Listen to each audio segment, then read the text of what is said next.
I would be trying to say, hello, could you please point me in the direction of the nearest supermarket? And instead I'm saying, I hate you, you're ugly, you look like a horse. So, Zinloy is my go-to. I'm constantly saying I'm sorry.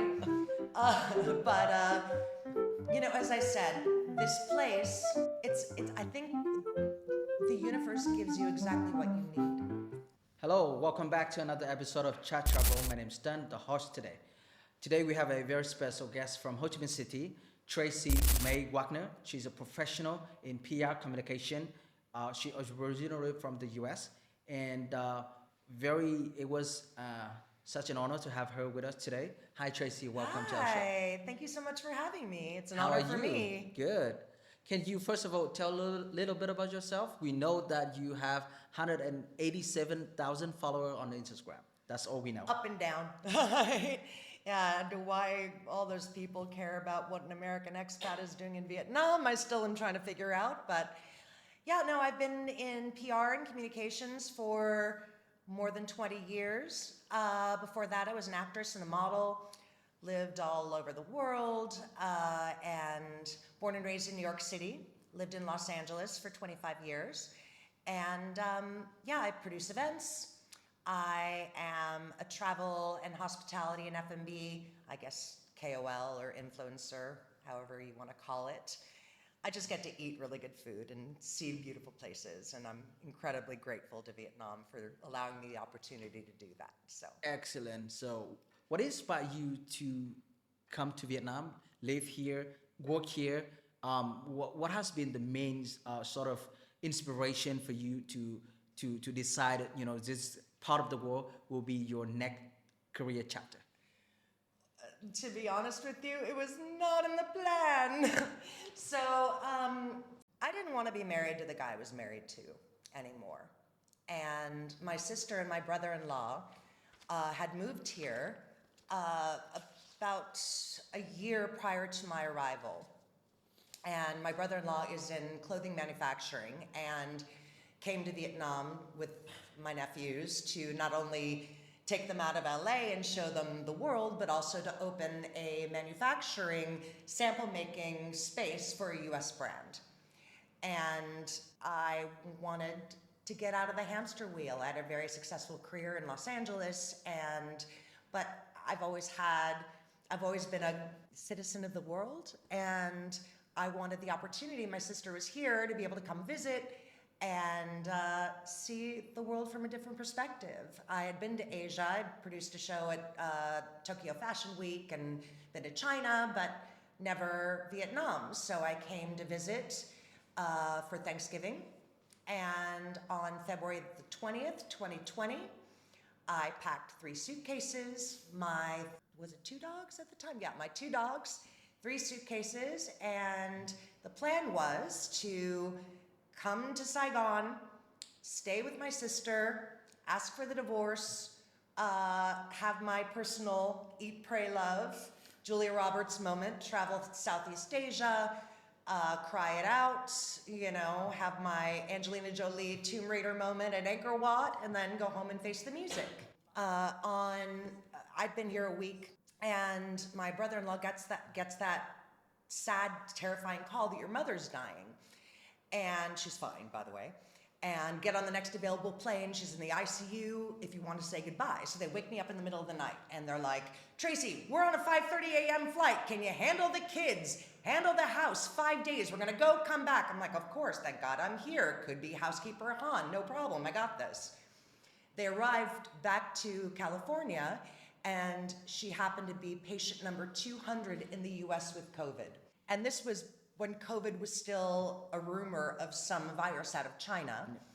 And so, of course, the CDC come in and lockdowns and shut-ins and quarantines, and by the time it was all over, Vietnam closed their borders and locked them out. And suddenly I'm a mother to 2 kids at Ishmik, their house, their 3 dogs, my 2 dogs in a country I didn't know, in a language that I didn't speak. I was like, okay, so I guess I live in Saigon now. And I never left. And the reason I never left was because this country is one of the most vibrant, outstanding places I've ever had the privilege of living. There's nothing but opportunity here. I mean, I'm an old lady, an expat from America, and in my country, you know, when you're over 30, you might as well take you out to the field and shoot you like old Yeller because it's very hard to get a job. Where here, culturally in Asia, there is a respect for your elders and a respect for your history and your knowledge and your career. And so I've been able to reinvent like a phoenix. I was like, okay, so now I'm here. I get to rewrite a new book and I get to create the kind of world and paint the picture that I want to live. And I did. And luck and its tenacity, and it is being embraced by your people in the way that I've been embraced since I've been here, and to be doing TV and to be writing and to be traveling and to be a brand ambassador and doing all the great things that I get to do is really indicative of how amazing this country is and how much it's growing and expanding to be able to welcome someone like me. You see, like Top Chef is the point that people get to know you, and getting into Top Chef is where you get exposed. You know, yeah, I think that, you know, my appearances as a guest judge on Top Chef was definitely, you know, started it. I was also a judge on Ban Seu.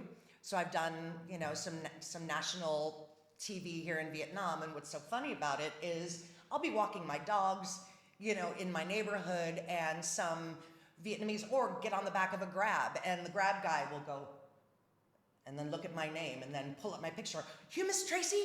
You Miss Tracy? Can I take a selfie? I'm like, how do you know me? And granted, it's not like I blend here, but you know, it's crazy how, you know, I've been able to sort of, as I said, reinvent, just start over and build a new existence and a new place for myself that belongs to myself here.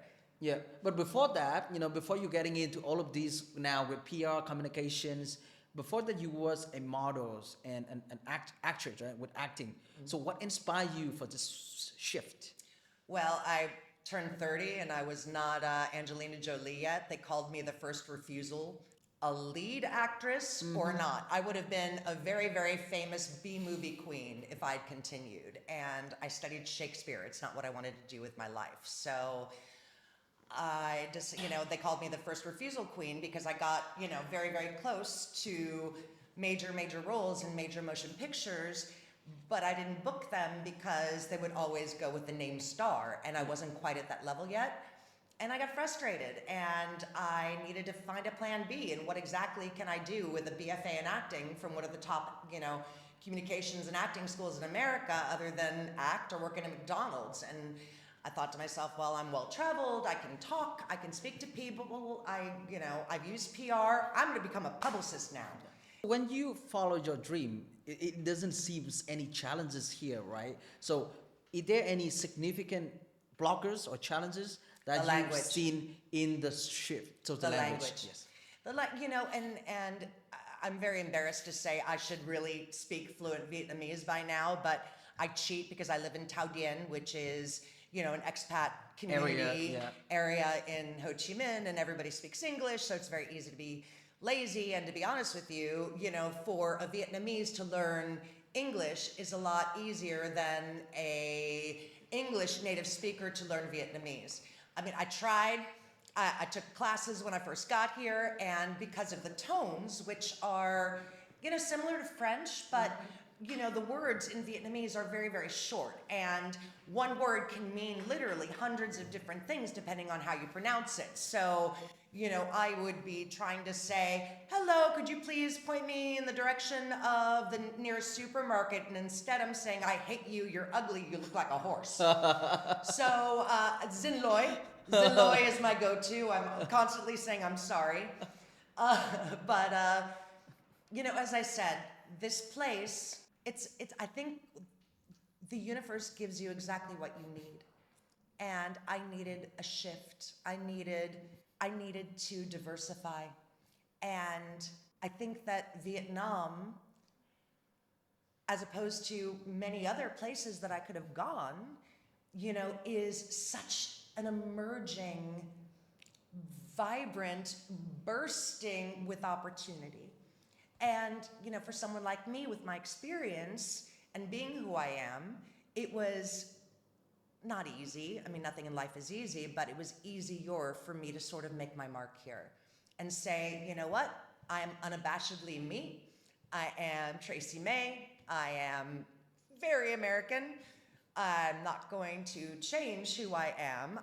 I'm here if you would like me to help make you grow through my international standards and connections, then I'm happy to help. And, there have been situations that have not worked since I've been here and many that have.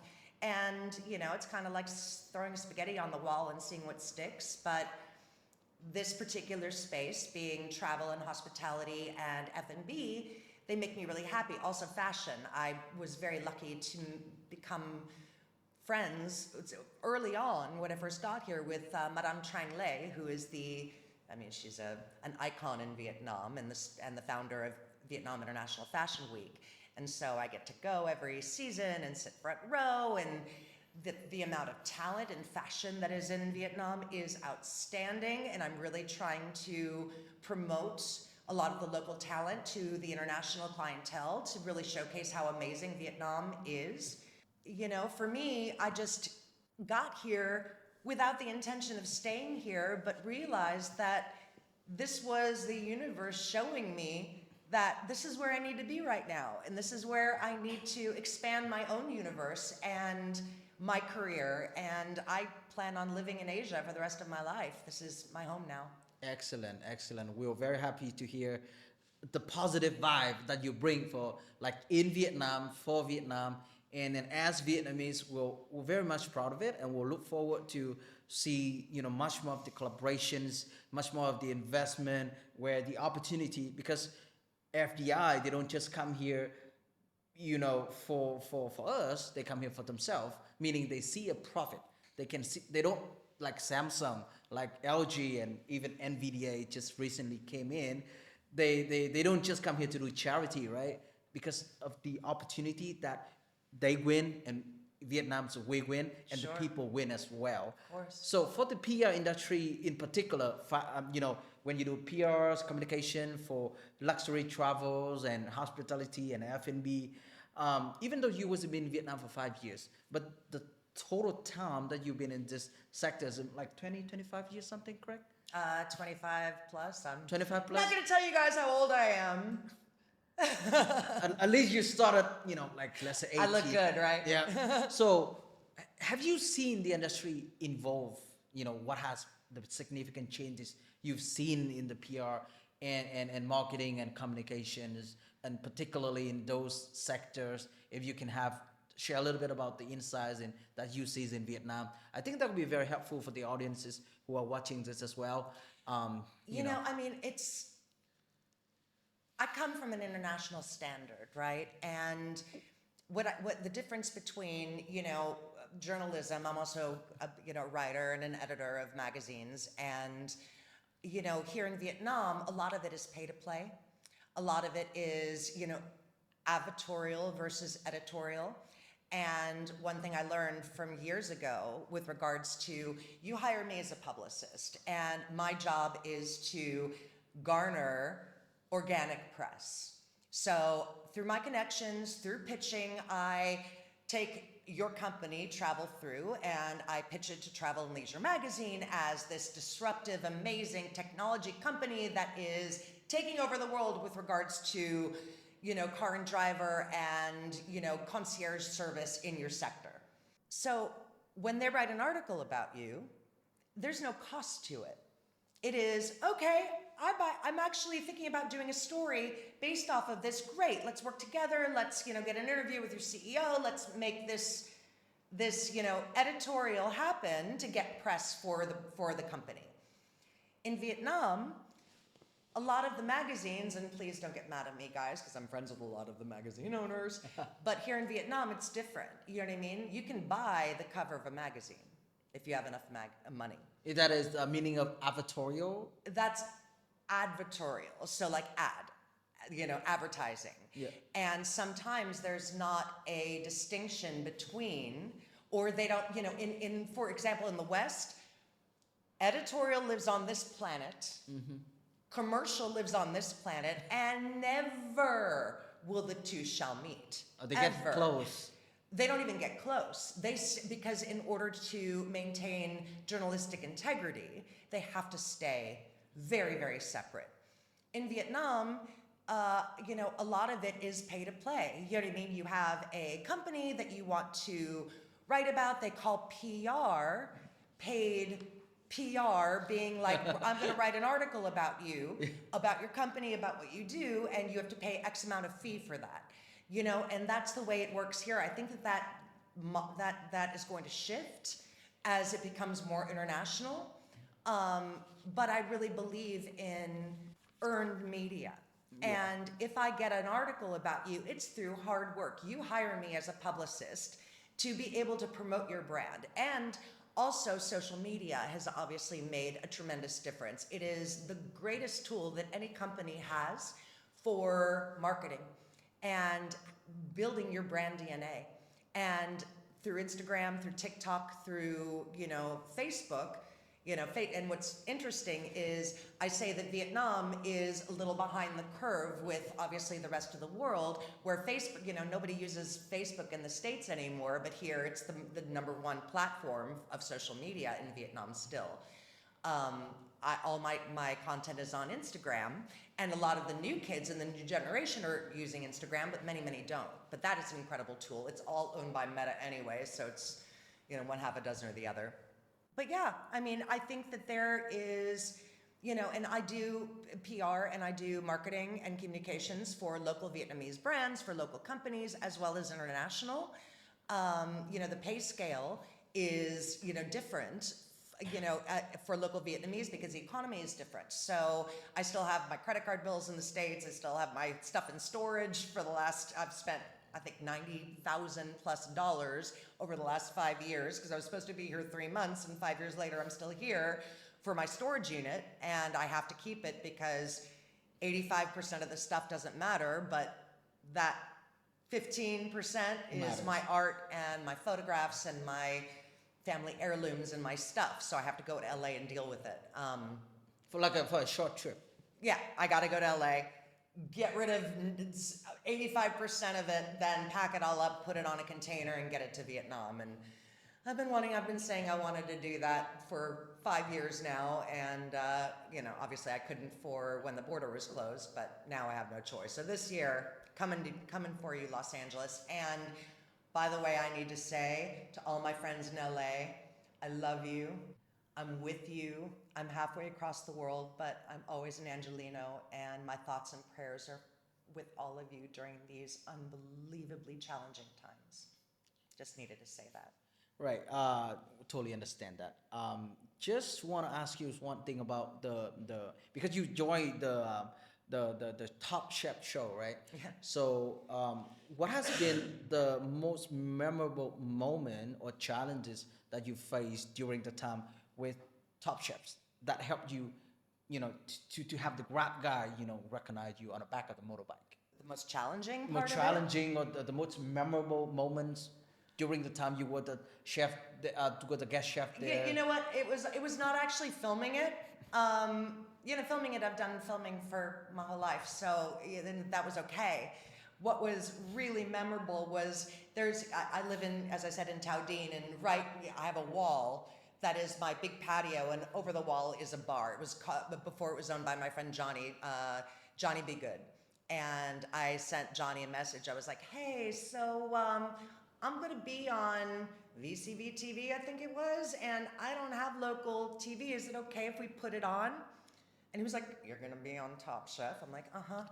And I went with a couple friends over and I was really embarrassed by it, and drinking a beer and turned it on, and seeing me on national TV on one of the most watched TV shows in Vietnam. Yes, correct. Watching a flat screen TV in my neighborhood with my dogs sitting on my lap, that was the most profound moment. Going like, how in the hell did this actually happen?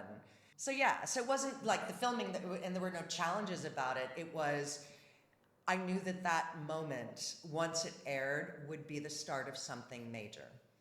And it sort of spiraled into, other TV opportunities. Just recently, a friend texted me, "Oh yeah, you were just on HTV9. Yeah, something. Like your face, and sent me a picture. I was like, oh, that's nice. HTV is the Ho Chi Minh TV television Yes. for Ho Chi Minh City. For Ho Chi Minh City, yeah. I was on whatever their local newscast was, and so that happens quite often. And what was different about it was being recognized by Vietnamese who don't speak English, who just and again, like I've got a pixie haircut. I'm in my mid-50s with bleach blonde hair, and I'm 5'10" tall. It's not like I blend. I kind of stand up like a sore thumb here, but being recognized by these especially young generation of kids, you know what I mean, who know me and follow me on Instagram and, watch my stories and commented on it, watch my videos on TikTok. That's what's amazing. That, again, it was reinvention. I came here, I knew my sister. I came here with $200 in my pocket. I had no idea that this no would be my intention life. to stay. No intention to nothing. stay. So I understand that you live in Thao Dien, right? Even though Yeah. Thao Dien is an expat area, but like the bar, the restaurant, the shops, or even not in Thao Dien, but other part of Ho Chi Minh City, or even Da Nang, Hanoi, or Hoi An as well, you see the young generation of Vietnam, or even a little bit older, being an expat living in Vietnam. What is the biggest challenges that you are facing? You talk about languages, right? But do you see that, even though you don't speak Vietnamese, but do you see that the Vietnamese that you talk to, like myself, like the coffee, waiter, the restaurant waiter, restaurant waitress, the ally staff, are they really trying to learn English and talk to you? I think it's now mandated in schools, right? That English is taught in schools. But when you talk about challenges, and this has been a really big one for me, I'm an animal advocate. I'm an activist, and the ethical treatment of animals. And I have to go la la la la la a lot here, especially when it comes to the fact that people still eat dogs and cats in Vietnam. And that has been really heartbreaking for me and very challenging for me as a Westerner, but also for my own personal Sentiment. And I mean, my dogs are my babies. I don't have humans, I have dogs, right? And when I first moved to my neighborhood, I'm going on my 3rd year in my neighborhood. It's a very Vietnamese street, very local street with an expat building on it. And I walked my dogs for the first time. And there are a million kids, it's lots of kids on the street. And my dogs are this big, Lychee and Jameson. And I'm walking my dogs, and all the kids go, scream and run away. I was like, Emoy, come sao, come sao. And I sat in the middle of the street, and I laid down in the street, and my dogs come jumping on me and kissing me and hugging me, and I'm playing with them, and all the kids are like, and I'm like, Em, come here. Put your hand out. Put your hand out, like say, Sing Chao, Jamo. Sing Chao, Lychee. Like this. And they're like, Sing Chao, Jamo. Sing Chao. And they came up and they sniffed and they licked. And so now, anytime I walk my dogs, all the kids gather, but from a distance, and go, Sing Chao, Lychee, Sing Chao, Jamo. And I feel like if I'm able to help to mentor and change the minds and change that fear that is ingrained in these young kids, and they're going to grow up with a totally different perspective. And I spend a lot of my free time doing charity work. There are incredible animal advocacy charities specifically in Saigon, like Fight Dog Meat, which actually my 2 dogs are there at the FDM ranch right now, and all of the money that is raised for doggy daycare, and overnight goes to saving, rehabilitating, and rehoming dogs from the meat trade in Vietnam. There's also Laws for Paws Vietnam that my friend Elizabeth runs. She's been, I think, in Vietnam for 30 years and rescues and rehomes, dogs in need, and the work is tireless. And I'm really hoping that, and I also have to be careful as an expat, because you don't want to, you can, go to the border of what you can say without stepping over line, because I don't want to insult anybody culturally. But I'm hoping that through my platforms, through my advocacy, and through a teaching moment, that I can help to spread the importance of respecting animals and respecting as you do your family. Correct. Yeah, So. I think people would have a lot to agree with you and appreciate for what you've done, not only for the dogs and for the cat, but to animal in general. And then not just educating people, like you loved animal, but in general is love for one another. If I could go back in time and talk to whatever guy it was, and evidently it was some man who decided like, oh, eating dogs makes you virile. Nah, dude, eating dogs does not give you an erection. I don't know, like who told you that, but it doesn't.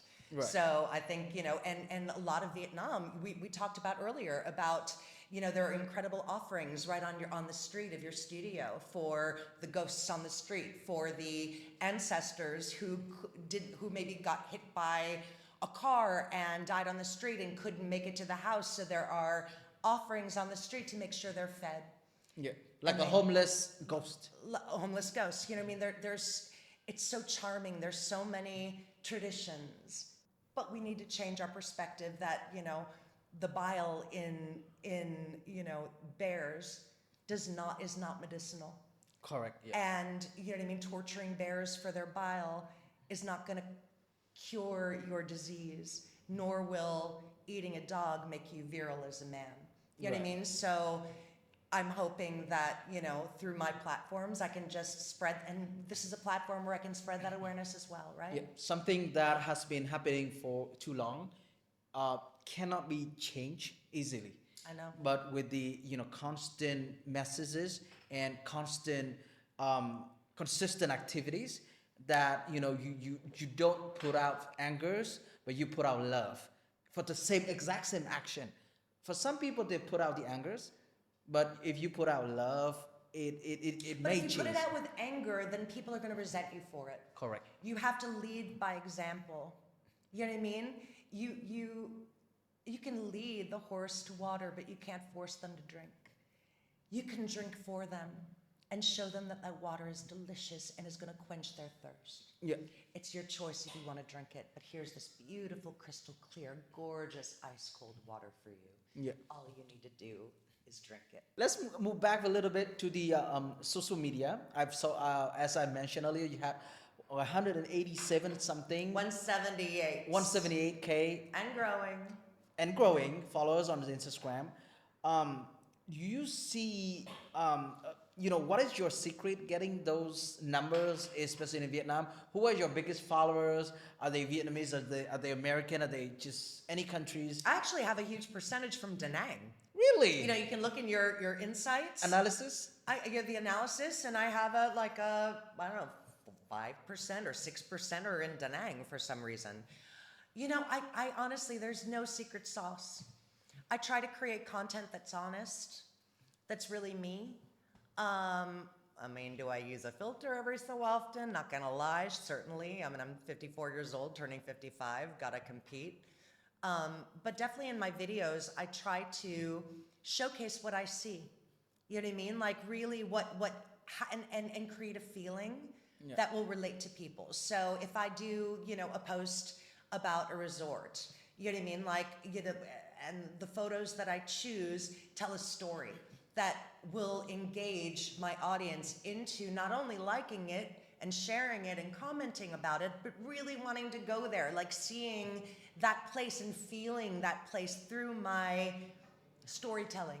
Right. And I think that storytelling is really, really important in social media, to really and again, I had to learn all of this. I'm an old lady, you know what I mean? Like to keep, current. Pretty new, right?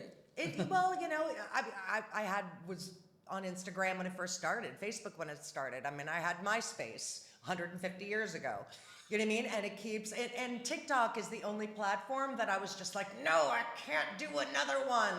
And then I realized like I'm selling myself short. So we talked about this. I only started building my TikTok.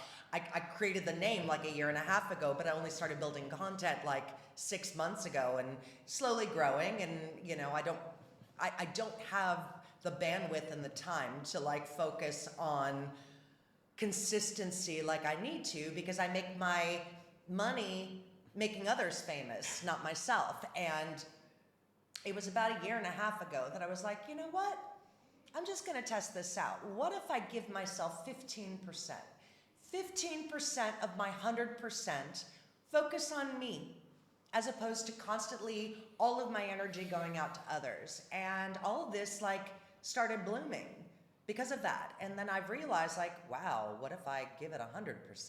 What's gonna happen? So I'm actually in development right now, and this is the first time I'm talking about it publicly, of my own TV show. And I don't want to give too much away, but it's kind of my inspiration is Anthony Bourdain, but not just food, and showcasing the world through my eyes, and with the underlining theme that it's never too late. Exactly, never too late. It's never too late to start over. I've seen some commercial contents on your Instagram. How do you keep balancing between authenticity and then branding on social media, especially when you work with luxury brand, luxury hotel, resorts, things like this? I'm very, and anytime I work, if I do collaboration with a resort, I say, I'm more than happy to utilize some of your imagery, but what I've realized, what my audience really relates to is the very unique me perspective, right? So all of the content that I create, whether it be for a restaurant or whether it be for a resort or, all of it is really based on this is my unique experience. This is how I see it. This is through my eyes. When I'm writing for a magazine, I can, it's much more generalized. But for my Instagram, I really try to personalize it. And, even if it's just a video of stories of a dinner that I had that was extraordinary, I take the photos.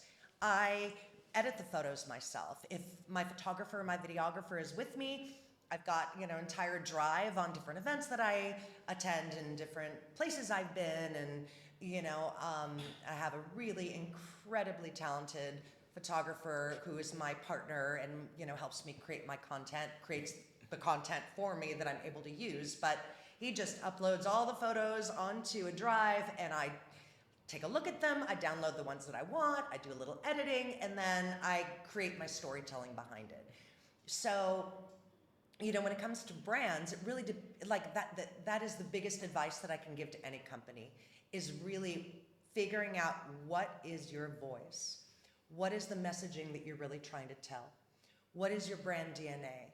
And how are you going to showcase that? And it can be many things. It can be over a spectrum, but it's really figuring out what your unique voice is and marketing upon that. And that, when I have clients, I really work deeply with them to develop that.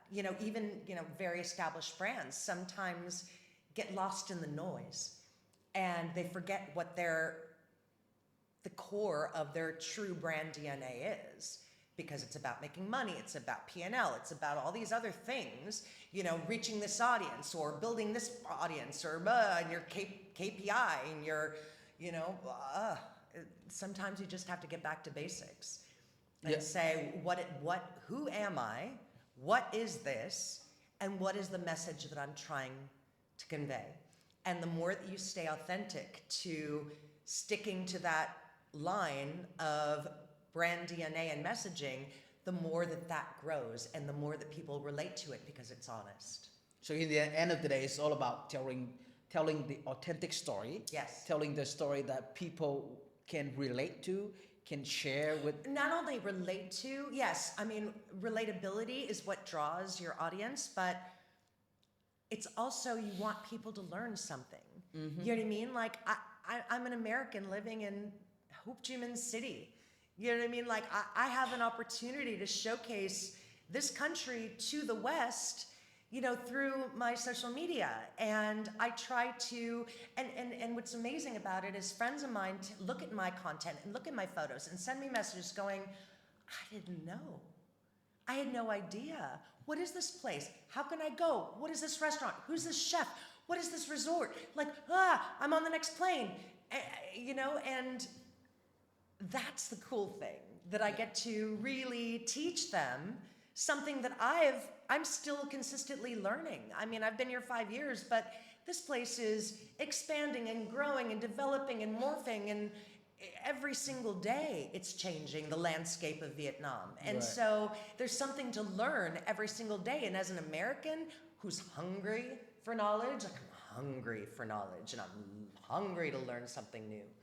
Like this place allows me that opportunity. Yeah. I learn something new every day. My teacher, he's from Quebec, Canada, and I think he's watching right now as well.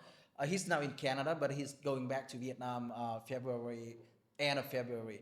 He said to me that he has a lot of friends in Quebec, in Ontario, and so on and so forth in Canada. Then he came here. Everybody know the Golden Gate, the Golden Bridge in Bana Hills. He filmed that. He take a picture. He been to Sapa and he's been to several places. Oh, yeah. And then he posts that on his Facebook, and people ask him, "Where is this? How can I get there?" So they on the next plane. So he even brought in tourists from Canada. They normally go to Thailand. They haven't heard of Vietnam. They don't know that places. But then, thanks to the social media, thanks to the posts that he was doing, people knew about it and they interested and they came over. So I want to ask you another thing relating to that, the travel docu series, right? So you mentioned to us a few times that you wanted to do something about it, the travel docu series. What are you looking at? What is your goal getting out of this with the travel docu series? You know, my goal, well, I want to be able to showcase the amazing things that I get to see and do, and the people that I meet, and the places I get to go, and my learning curve I want to share with the rest of the world. But it's more about, before I came here, I was lost. I was, successful, I was busy, all of that, but I wasn't happy. And I think that finding your happy is imperative. Life is too short to be unhappy. And I spent a large portion of my life wearing a good mask, putting on a good show, but I wasn't happy. And I knew that I needed to completely evolve and change and try something utterly new to be able to find my happy. And I think that people get so trapped in their work, with their families, with their lives, that it's like a hamster wheel. Making others happy as well. And making others happy. That my life is in servitude to others. I'm in a career of servitude. I'm in marketing and PR. So I am constantly in servitude to my brands. And a lot of the times it makes me happy. I mean, seeing your success, seeing the success of my clients, that's my pat on my shoulder. That's my pat on my back. What I want the show to be, like what I want the theme to be, is that you trap yourself. You are the one who's staying in your hamster wheel. It doesn't need to be this way. Give yourself the opportunity to jump off that bridge. Give yourself the opportunity to create change. People are terrified of change. I was terrified of change. And change is not only healthy, but is the source of growth. You know what I mean? Without change, how do you evolve as a person, as a spirit? And I want to really inspire people that you're not trapped. You may seem trapped, but there's always a way. if you allow yourself the opportunity to think about what your life could look like if you changed it. Right. And so I'm hoping that, through my story and through my journey, that people, may not be so afraid anymore. Yes, they live by their values. They live with their belief. But so far, not last but not least, I wanted to wrap up and I want to ask you just a few more questions. Sure. What is your plan for 2025? What are you looking at? Continue to inspire people, or you want to do some things that, make that plan to become a next Alterniborian happening? I am going to sell my show. I got to complete my sizzle reel. Yeah. I'm talking to editors right now and an animator, and I'm in the middle of doing all that. I would love, and I'm talking to a couple of companies, but I would love to go in-house again in the right role where I know that I can help this company grow internationally. But I need to be able to still do my thing. And my doing my thing will help that company grow more. So I'm looking right now, I'm weighing my opportunities. I am open to discussion, but I also don't want to sell out, and nobody's putting me in a box. Right. There is no box. Correct. So whatever decisions that I make, whatever steps I make for tomorrow will be on my terms. If you have like a few minutes lesson for the younger people that who want to enter the PR communication, what you have been doing for the last 25 years, what is your most important message to the younger generation? For example, somebody that in the 18 want to enter university in PR and communications, that they are at the intersection or at the T-junction, they don't know if they are the right fit. Can I choose this for my career path? What will you say to them? Be true to who you are. Stay authentic. Stay authentic. Be an individual. Don't step into a box. There is no box. Right. And creativity cannot be stifled. Mm-hmm. And allow yourself the opportunity to make mistakes. Throw that spaghetti on the wall. A lot of it will fall off, but one or two pieces will stick. Don't be afraid to make a mistake. Yeah. So many people are terrified of making mistakes, but without making a mistake, you don't know what the right path will be. I've made utmost mistakes in my career. Some I've learned from, some were really bad, some were brilliant. And from these mistakes, the new idea was sparked. Anytime I mentor any young person wanting to get into this, it's make sure that you stay true to who you are and you know your voice.